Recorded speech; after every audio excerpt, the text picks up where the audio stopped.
Assalamualaikum warahmatullahi wabarakatuh. Kita ketemu lagi pada mata pelajaran IPS. Sebelumnya kami ingatkan, mari kita taati protokol kesehatan, pakai masker, cuci tangan, dan jaga jarak.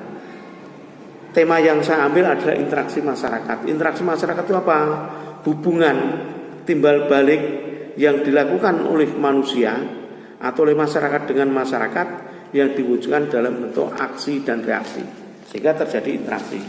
Kita ambil satu contoh. Di sini ada beberapa orang, ada beberapa gambar, ada anak kecil, ada orang dewasa yang saling bergandeng tangan, yang saling berjalan, yang saling berjabatan tangan, dan lain sebagainya. Inilah yang dinamakan interaksi sosial.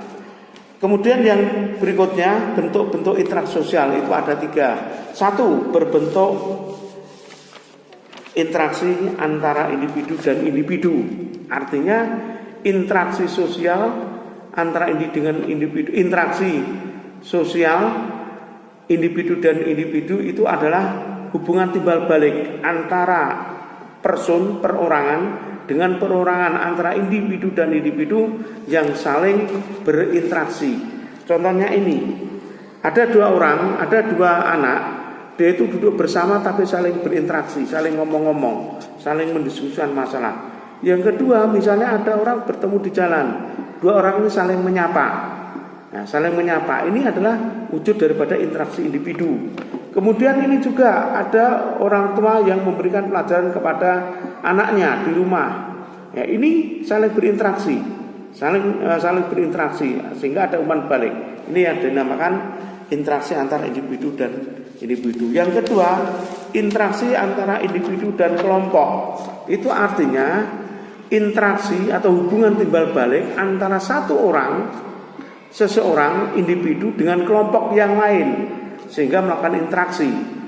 Contohnya ini ada seorang guru masuk ke dalam kelas memberikan pelajaran kepada kami. Di sini ini bahwa bapak guru ini memberikan materi kepada anak yang ada di dalam kelas, sehingga ini adalah merupakan individu seorang guru dan berinteraksi dengan kelompok. Kelompoknya siapa? Kelompoknya adalah murid-muridnya, murid dalam kelas. Kemudian yang ketiga, interaksi antar kelompok dengan kelompok. Kalau kita lihat ini, interaksi antara kelompok dengan kelompok, di mana dalam kondisi masyarakat yang tawuran, yang bertawuran di sini membuat kekacauan, demo misalnya, maka kelompok masyarakat yang demo ini akan berhadapan dengan sekelompok masyarakat yang namanya pihak keamanan tadi. Pihak keamanan di sini ini akan menerai, menghalang-halangi daripada pendemo yang akan melakukan perusakan.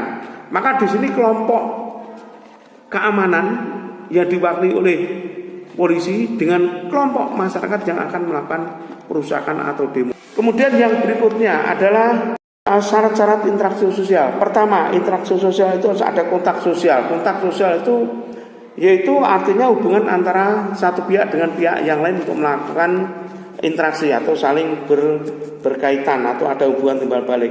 Yang kedua, komunikasi. Komunikasi itu proses penyampaian pesan, ide, gagasan kepada orang lain.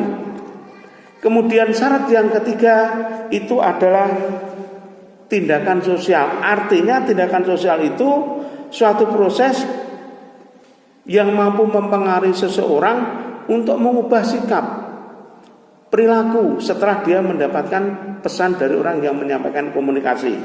Kemudian yang berikutnya, ciri interaksi. Anak-anakku sekalian, ciri interaksi salah satu diantaranya adalah pelaku lebih dari 1 orang.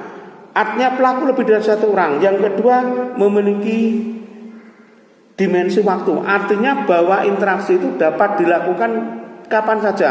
Boleh sekarang, boleh besok, boleh yang akan datang. Itu interaksi itu akan terjadi. Yang ketiga, adanya tujuan. Jadi seorang melakukan interaksi itu harus ada tujuan. Nah, inilah ciri-ciri pada interaksi. Demikian anak-anak yang saya sampaikan. Tolong tugas ini untuk dikerjakan. 1, jelaskan pengertian tentang interaksi.